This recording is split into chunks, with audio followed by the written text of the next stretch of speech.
how to start this. Yeah, I'll set you as a panelist, and as I'll just launch it, and then I'll put you as a host. Okay. Done.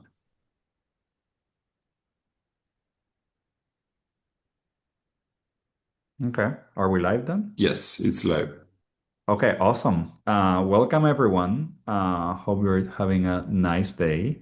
We are going to do this webinar as we typically do when new things happen, sometimes exciting things, sometimes not so exciting. But I think in this case, we're going in the right direction. We'll cover a bit what what the implications of this decision are and are not, and of course, given the recency, there's a lot of questions, so there's going to be a lot of talk about what we think this could imply or where this could go. Feel free to drop questions in the FAQ section if you have them.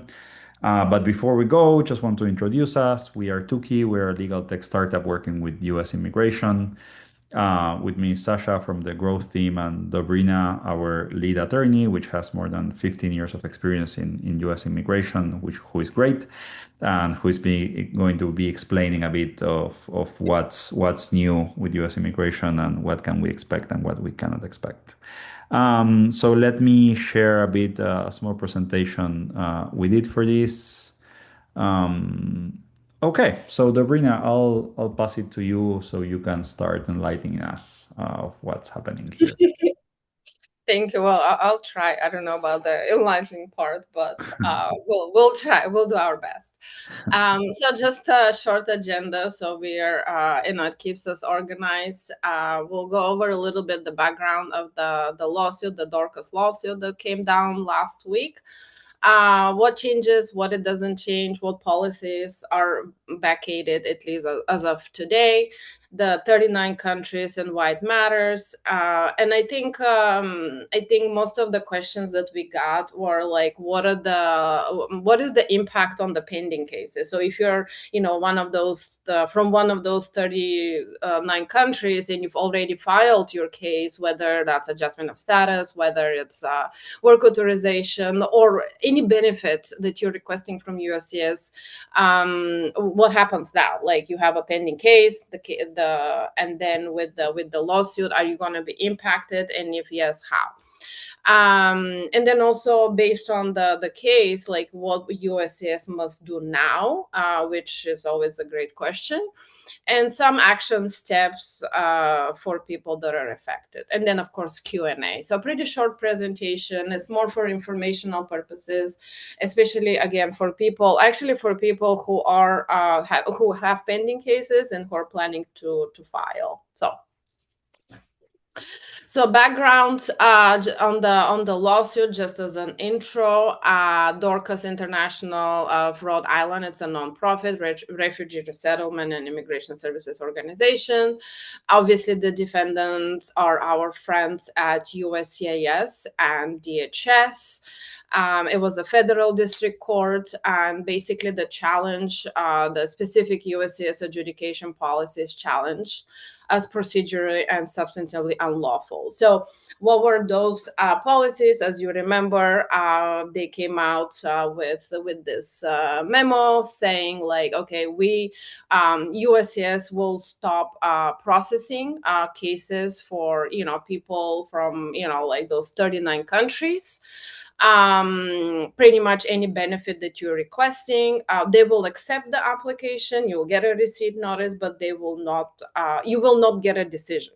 So they said that they're going to process up to the decision. So that was the whole thing. So that put a lot of people in limbo, because if you're waiting for your work authorization, and if you're one of those countries, that might be challenging, because they will process, that's what they said, but they're not gonna issue a decision. So that was the the plaintiffs argued that this was unlawful, and the court agreed with them. The judge, it was actually 100 and almost 130-page decision. The judge really went after USCIS and the policies, and basically they vacated that. Next. And then I'm going to talk about obviously where we are. Okay, it's vacated, but is it really, and what are the next steps? But basically, the policies that the court vacated are the reason to believe policy, which directed officers to deny adjustment of status when an officer had a reason to believe that the public charge issue existed, even before a formal determination. So that was one of the things that, obviously is unlawful. The third country national policy restricted nationals from 39 backlog countries to apply or to get a decision. Unlawful presence and NTA policy required issuance of notices of appear to applicants with certain unlawful presence periods, and the memo on discretionary denial. So all of these things, basically, the court said they're unlawful. I mean, USCIS can try to do these, but they have to go through the rulemaking process, not through a memo that comes down on Friday before Memorial Day. So that was, that's the whole thing about the lawsuit. The way they did it is unlawful, and some of these things are unlawful too. So a lot of unlawfulness here. But we were kind of used to, we're used to that with USCIS. So why these countries? That's what they tell us, but usually, so the government has statistics on different like all countries. So the nationals are present in the United States, and they usually look at, and I think it was posted last year somewhere, they went through the different countries and say, okay, from this particular countries we have 20% of the people that come on B1 B2 overstayed. So if that country, if nationals of that particular country tend to violate immigration laws one way or the other, either through overstay or other things, that's how you end up on that list. At least that's the logical explanation. There are other reasons too, but that's not the place for me to share those. And also sometimes, like for example, China and other places where, like for example, Iran, USCIS is not friends with. So they're very careful with, if you have a, conflict with that particular country, like military conflict or other things.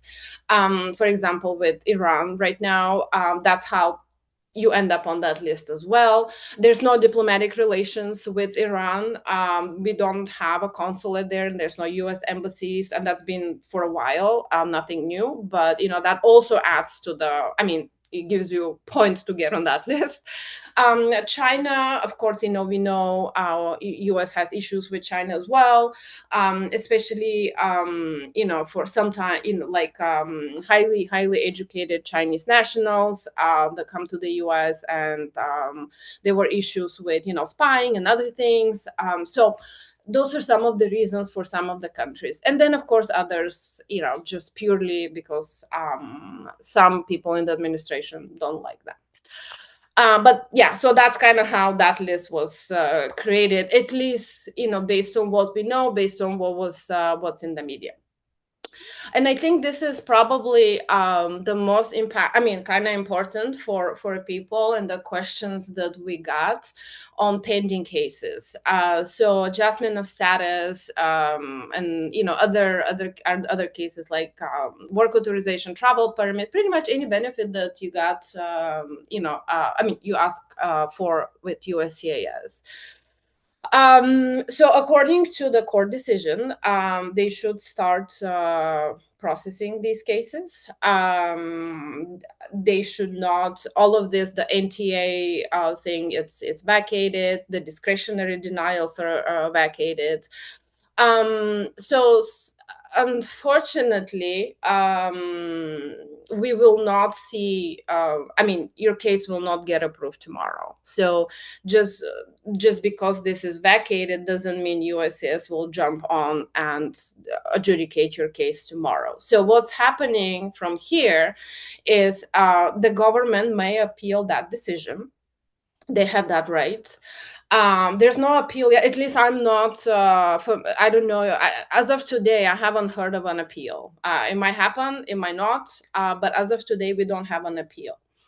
So, but the government, I believe, has 30 days to file an appeal. So, I think until the government decides what to do, obviously, this is a little bit in a limbo because USCIS now has to instruct the officers based on this case that came down and vacated all these things, how the officers should process these cases. USS has not done that. We don't have that memo. They don't have that memo. And I spoke with an attorney the other day that they had an interview for adjustment of status on a marriage case down in, I believe it was San Antonio. And the officer basically, and the attorney asked about the case and where it stands. And the USCIS officer told her that they're still waiting for guidelines from USCIS to how this court decision is going to impact the adjudication. So right now it's kind of everything is sort of in a pending mode because they don't know yet. So for one reason, you will not get your approval tomorrow, even though people talk about, oh, but the court vacated this.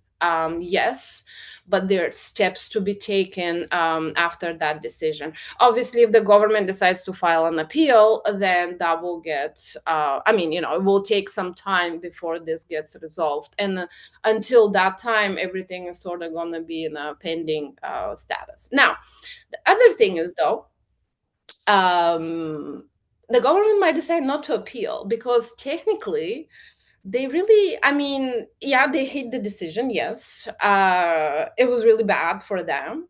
But technically, if they don't appeal, the USCIS can simply say, oh, we are processing, but because of the backlogs, it's going to take forever. So you don't really need an appeal for any of this.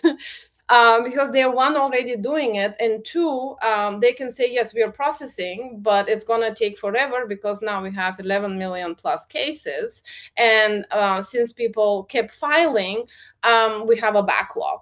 So in essence, they're still going to do what they're going to do, but then they say, well, we are complying with the decision. So this is one of those decisions, court decisions, where USCIS might not actually go after an appeal because they can do what they want to do without an appeal, basically. I'm not saying it's legal, but it's USCIS. So that's kind of where where we are. Action steps, I would say, obviously review any recent I-485 denials with your attorney and see if it was denied based on the vacated policy. So that's very important. I don't know how many people are impacted from that, but there are some just based on a chatter, with other attorneys and attorney groups and so forth. Obviously, if you have an NTA, that's an immediate call to your attorney because that NTA basically puts you in your removal proceedings. We know that there are some of those out there as well.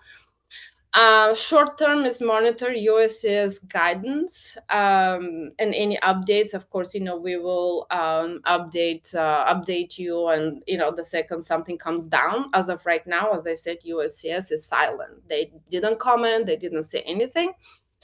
Short-term motions to reopen. Obviously, this is really short-term because if you got a denial, you can file a motion to reopen, but you have 33 days. So this is like something really, really time. It has to be done really timely and really short term, especially if the denial is based on one of these policies.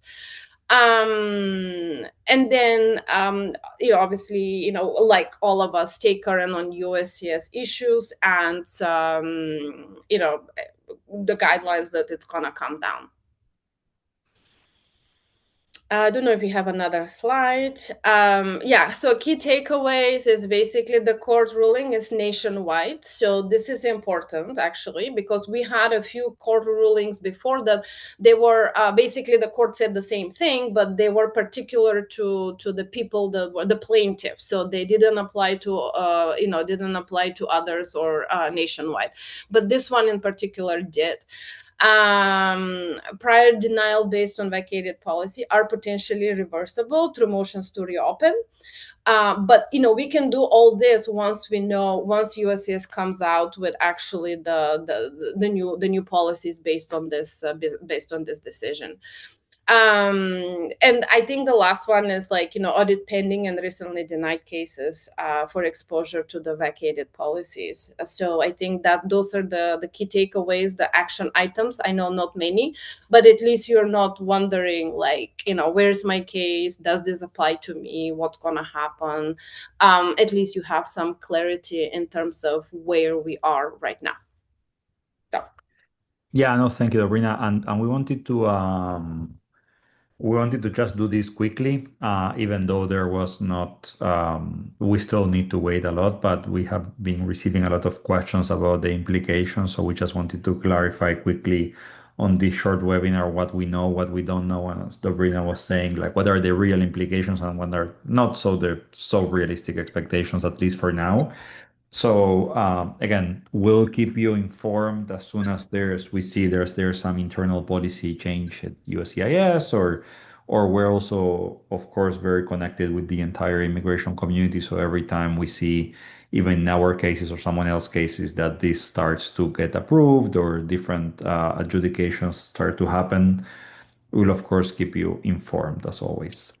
So I don't think we have any questions. I think we were either very clear or very confusing, but it's probably one of the extremes. So hopefully very clear.